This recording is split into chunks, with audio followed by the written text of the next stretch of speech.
Chapter 7. Amy dropped into the armchair with the device in her lap. Good thinking not losing any time by going home to your place and start applying then.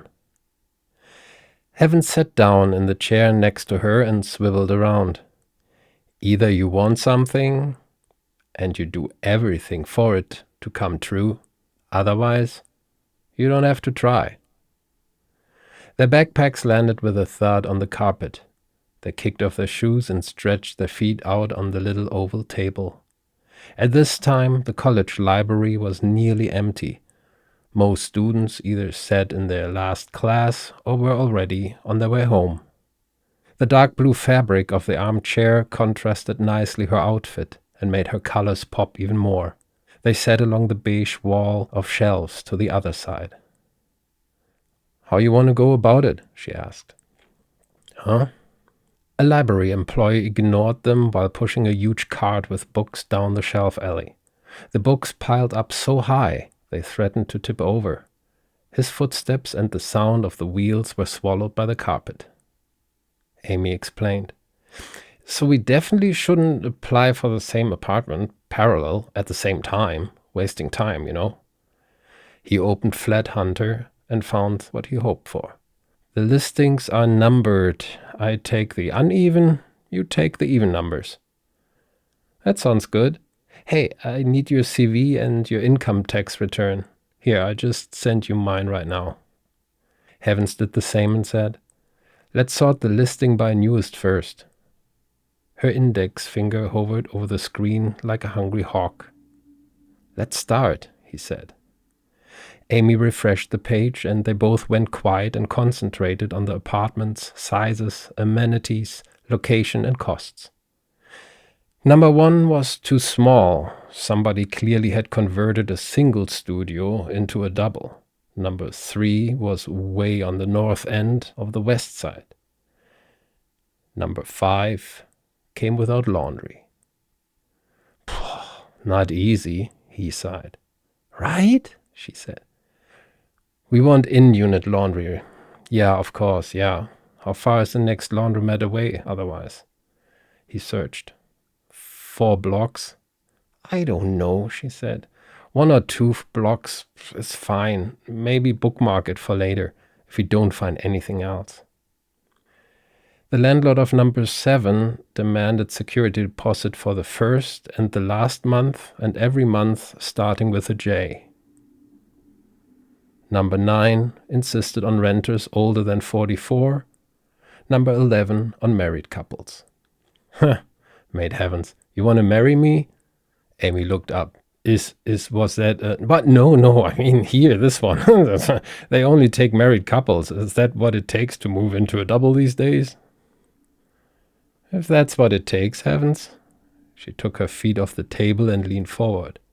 "And if you really want something, then, Amy, are you willing to go all in or—" Yeah. "Does it sound familiar?" she asked. Heavens nodded.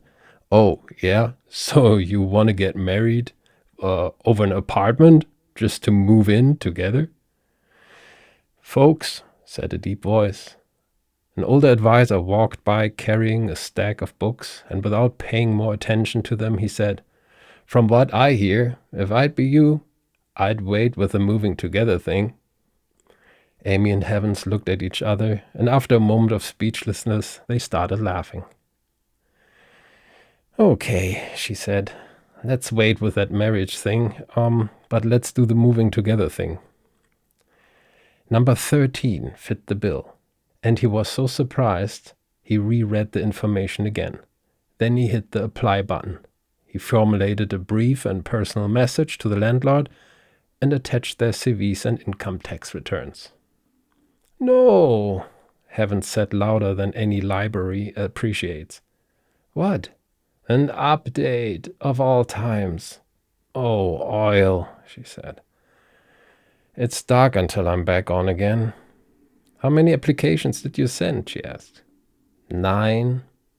Well, more than me. I have 5, 6, 7. With yours, that's not bad. Still an update. I feel like the good apartments became more rare later on anyways. Yeah, same here. I guess the longer they're on the market, the more likely the good ones are gone. Maybe a good time to call it quits, she asked. He threw his device on the white table between their feet. And now we have to wait. Most promised a quick response, she said. The screen of his device flashed in different colors and countdowns. Soon he would have to go through the login procedure again. Behind them, the employee came by with a pushcart loaded with more stacks of books. "Hi," Heaven said when they made eye contact. "How you doing?" "Not too bad, and you?" "Good, good. How often do you do that tour?" He pointed to the cart. The man stopped and stretched his back. "From 10 in the morning to 6 in the evening. 7 hours. 4 tours an hour. 28 times, I guess." "Where do you bring all these books?" "I don't know where they go. I just dolly them from one end of the floor to the elevator. It's a part of the digitization, that's all I know. I'm just pushing carts. Well, for another 6 weeks, I guess. 2 months in total, that's how long my contract goes." "Oh, I thought you were a permanent employee." "I wish," Amy chimed in. "Don't we all?" Her device vibrated. She quickly grabbed it. The library contractor kept pushing his cart again. "What is it?" Heavens asked. "Snap. Not this one. A turn down." "Where was it?"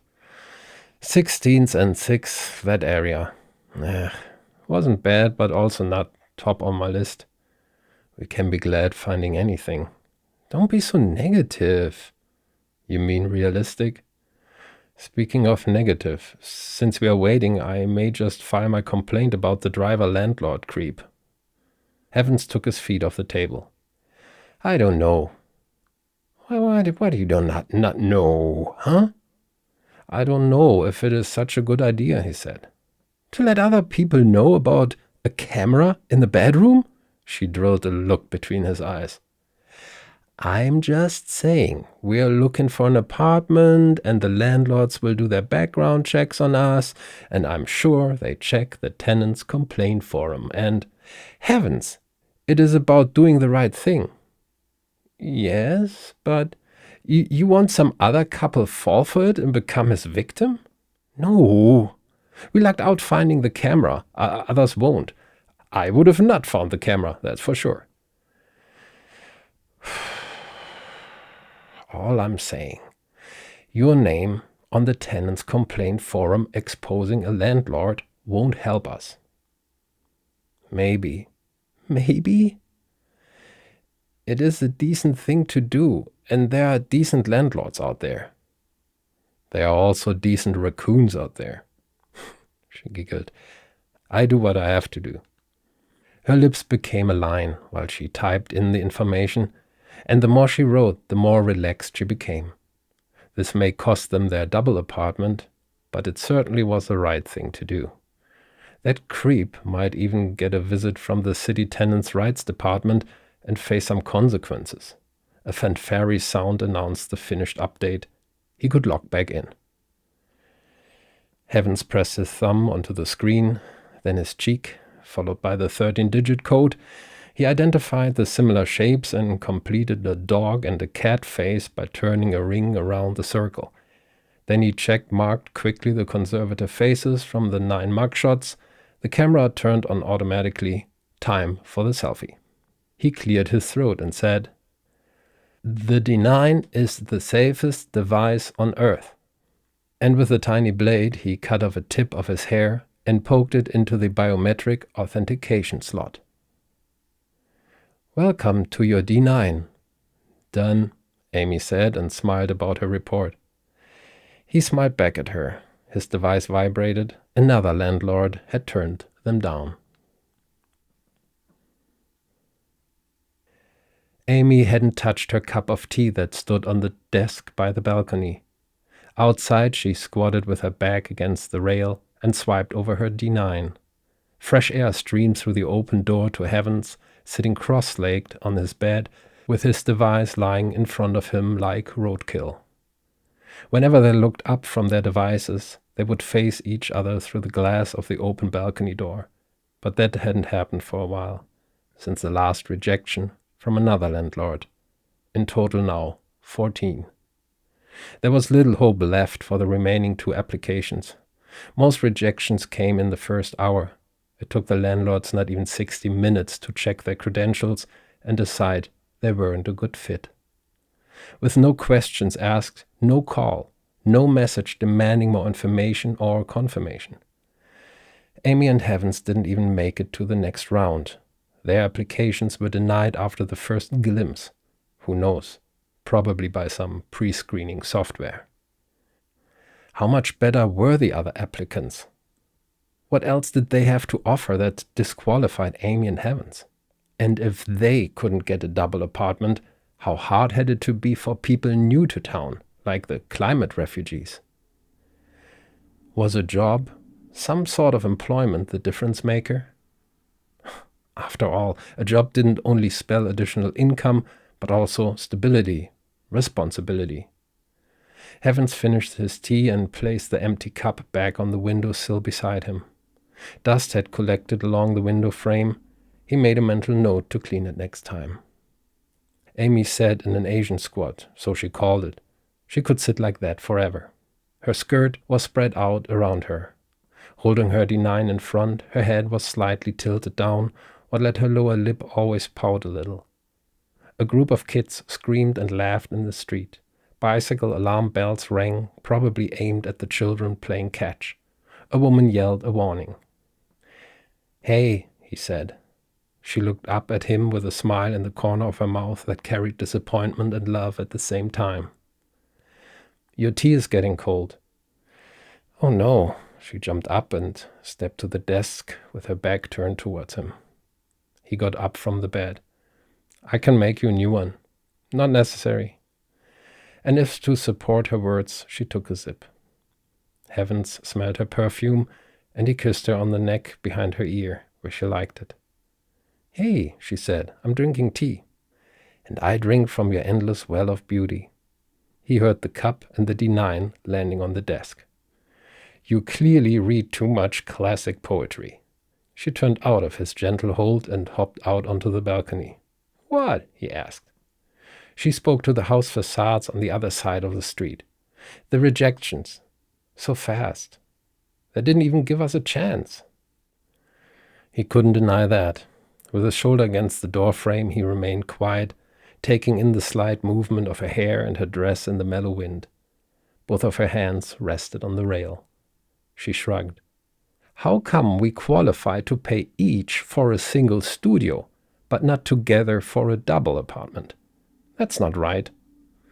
"No, it's not." Sunset tinted everything blue, not long before it would get dark. Heavens know the children that were playing catch or superheroes, running slalom around the pedestrians, dodging bikes and swearing adults. That's what they did on days like this, when it didn't rain and it wasn't too cold. Their homestay parents sent them out. Twice they ran into him coming home from the college and grocery shopping. Soon their parents would call them for dinner. He wasn't hungry. "Do you want to stay for dinner?" Heavens asked. Now she glanced over her shoulder at him. "Are you not disappointed at all?" "Of course I am. I wish we could move in and live together, but there's nothing we could do to change their minds. We tried. We gave it an honest try. No need to blame us for anything. If we let our mood slip because of something that is not in our control, then they truly won." "It is okay to be sad about it for a moment," she said. "I was." "Oh, you were?" "Yeah. A very short moment," she said. "I cope fast." She laughed. "You just seem to have one thing on your mind." "And that is?" Amy spun around and leaned with her hip against the rail facing him, casting a smile between a dare and a promise. "It's getting cold," he said. "Then warm me up. Come inside. Come outside. Kiss me." She closed her eyes. "I don't know. I don't want to have anybody hollering we should get a home." Amy's eyes plopped open. "Where did the romantic Heavens go? A kiss? Here, on the balcony. A balcony kiss." "There's hardly space for the two of us. I remember you saying once something like, Love makes every bed queen size.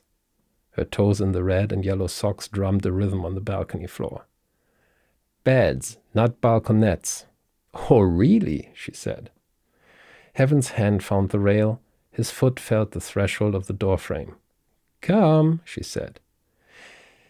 His eyes tried to avoid the street underneath, his foot now almost on the balcony. What are you doing? Heavens! Wait, do you have a fear here? Do you have a fear of heights or what? I'm okay.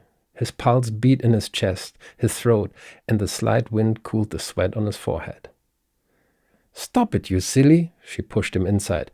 Why did I not know that? Why didn't you tell me? He sat down at the end of the bed, feeling the carpet underneath his feet. She stood in front of him. Are you okay? Yeah. Why didn't you tell me? Didn't come up, I guess. I guess it didn't, you silly. And she thought out loud, you never been out there with me? No.